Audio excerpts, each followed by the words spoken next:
আসসালামু আলাইকুম। আশা করছি সবাই ভালো আছেন। আলহামদুলিল্লাহ ভালো আছি। এই যে এখন কিন্তু ভোর 5টা বেজে গেছে। তো আমি কিন্তু 5টারও আর আগে উঠেছি ঘুম থেকে। তো উঠে হচ্ছে চাউলগুলো বাটতে শুরু করে দিচ্ছি শিলপাটায়। তো এখন হচ্ছে আমি চাপড়ি বানাবো। তো চাপড়ি বানানোর জন্য কিন্তু আর এখানে কিন্তু আতপ চাউল আর ভাতের চাউল মিক্স করে নিয়েছি চাপড়ি বানানোর জন্য। তো চাপটি খেতে মন চাইতেছে, ছেলে বলতেছে আম্মু চাপটি বানাও, চাউলের চাপটি। তো আমরা তো আটা দিয়ে অনেক সময় বানায় খাই, কিন্তু চাউলেরটা কিন্তু আবার একটা অন্যরকম স্বাদ। তো সেজন্য আমি চাউলের চাপটি বানাচ্ছি।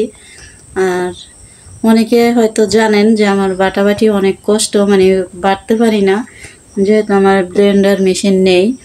তো সেজন্য কিন্তু আমি শিলপাটাই বেটে নিচ্ছি।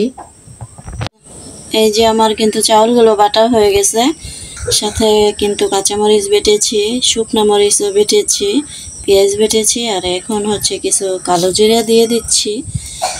আর আরও দিব, এখানে হচ্ছে ধনিয়া পাতা দিচ্ছি। আর ধনিয়া পাতা কিন্তু আমার নর্মাল ফ্রিজে ছিল না, তাই আমি ফ্রোজেন করা ধনিয়া পাতাই দিয়ে দিচ্ছি। এই উপকরণগুলো কিন্তু আমি মিক্স করে নেব।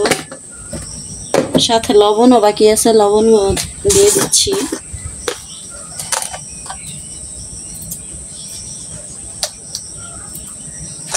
এই তো দেওয়া হয়ে গেছে।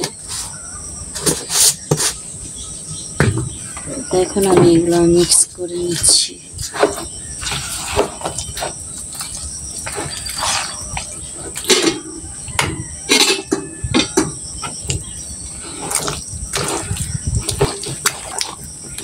তো এই যে আমার মিক্স করা হয়ে গেছে, এখন আমি চাপটি বানাবো। আর আমি হচ্ছে এখন কড়াইটা বসিয়ে দিলাম চুলায়।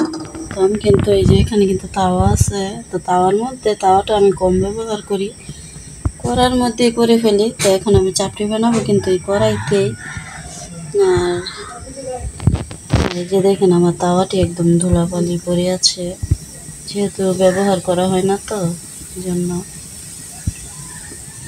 আর এখানে হচ্ছে এই যে চাপটির উপকরণগুলো যে মিক্স করলাম। আর চাপটি কিন্তু খাওয়া হবে গরুর মাংস দিয়ে।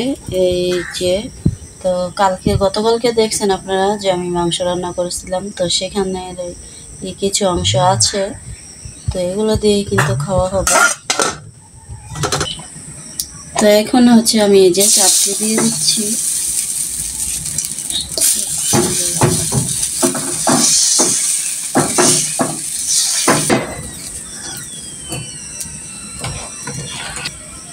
তো এই যে আমি এখন ঢেকে দিচ্ছি।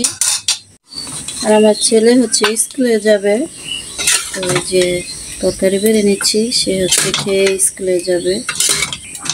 তাই তো আমার তরকারিটা তো বাড়া হয়ে গেছে। আর এখন আমি দেখি ঢাকনা তুলে, তো হয়ে গেছে।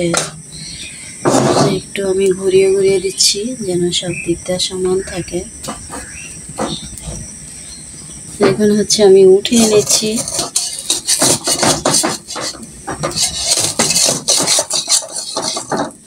এই তো চাপটি হয়ে গেছে। তো এখন হচ্ছে আমার ছেলে খাবে। আর আমি আরেকটি চাপটি কিন্তু এখানে দিয়ে দেব। এখানে তলা একটু লেগে গেছে,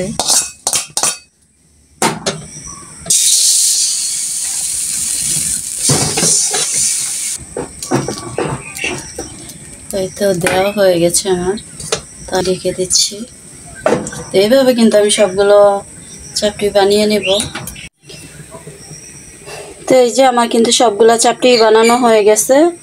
আর এই যে এটা হচ্ছে আছে কড়াইতে, তো এটাই একদম লাস্ট, সবার শেষের চাপটি এটা। তো সবার খাওয়া দাওয়া হয়ে গেছে। মেয়ে হচ্ছে এখানে নাস্তা খাচ্ছে, বিকাল টাইম এখন। তো মেয়েকে কিছু লিচু দিয়েছি, তো লিচু খাচ্ছে। আর হচ্ছে হাতে আবার বাখরখানি আছে, মানে বাখরখানিও খাচ্ছে। তো এখন বিকালবেলার নাস্তা খাচ্ছে মেয়ে। আর ছেলে যেন কোথায় গেছে, হয়তো দোকানের দিকে গেছে ঘোরার জন্য, বন্ধুদের সাথে আড্ডা দিতে গেছে হয়তো। আর এই যে এখানে কিছু আম আছে, আর এই আমগুলো এখন আমি কাটবো, কেটে খাবো। আর এগুলা কিন্তু হচ্ছে বাজারের কিনা আম, এগুলা কিন্তু গাছের আম না। তো এই যে এখানে বেশ কিছু অনেকগুলো কাপড় চোপড় আছে, তো এগুলো কিন্তু আমি এখন বাস করতেছি। এগুলা হচ্ছে আমার চাচাতো বোনের। তো আমি এখন ফুপুর বাড়িতে যাব।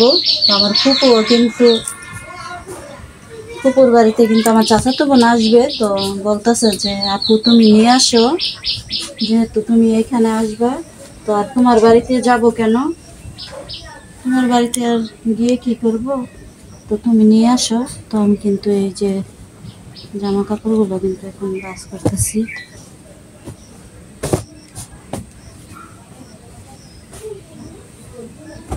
আমি কোনো রকমের বাস করতেছি, তাড়াহুড়া করতেছি যেহেতু সময় কম।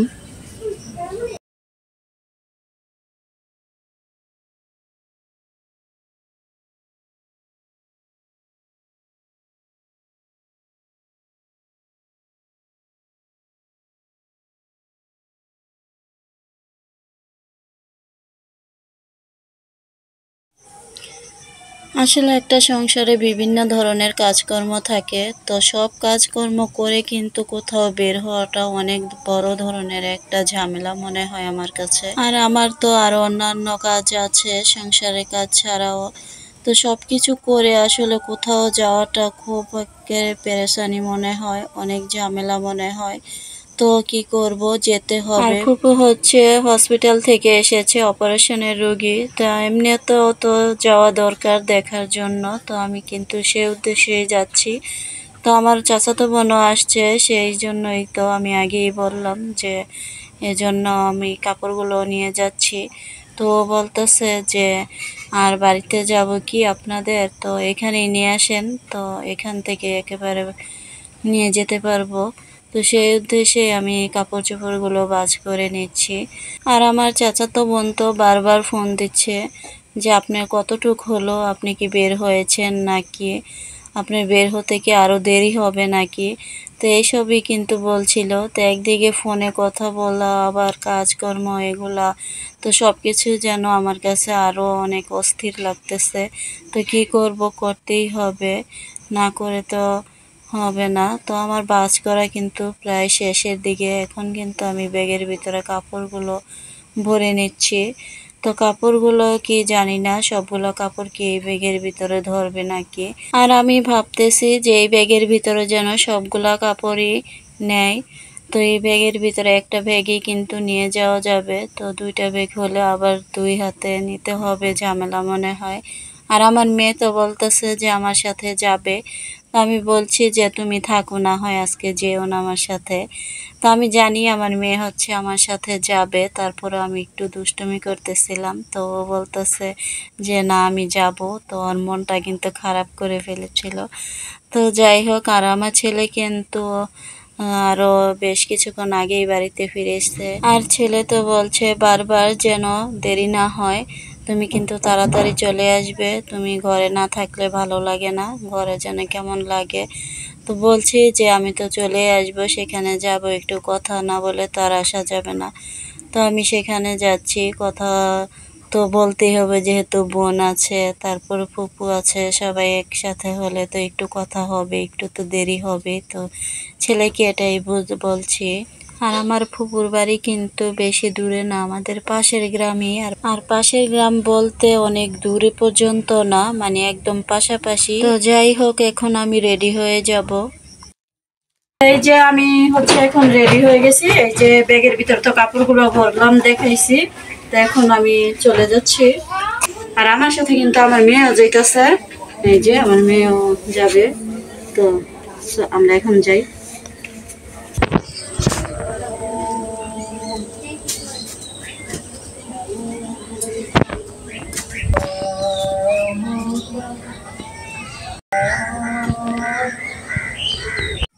তো তো এই তো আমরা এখন বাড়িতে চলে এসেছি। তো সেখান থেকে কিন্তু আমরা প্রায় 2 ঘন্টা পর বাড়িতে ফিরলাম। তো সেখানে গিয়ে কিন্তু খাওয়া দাওয়া হয়েছে, কথা বলা হয়েছে। আসলে কাছের মানুষদের সাথে কথা বললে না মনটা অনেক ভালো লাগে, মনটা ফ্রেশ থাকে। তো আমার কাছেও কিন্তু খুব ভালো লাগছে এখন। তো আমার ভিডিওটি ভালো লাগলে অবশ্যই লাইক, কমেন্ট, শেয়ার করবেন। আজ এই পর্যন্তই। আসসালামু আলাইকুম, আল্লাহ হাফেজ।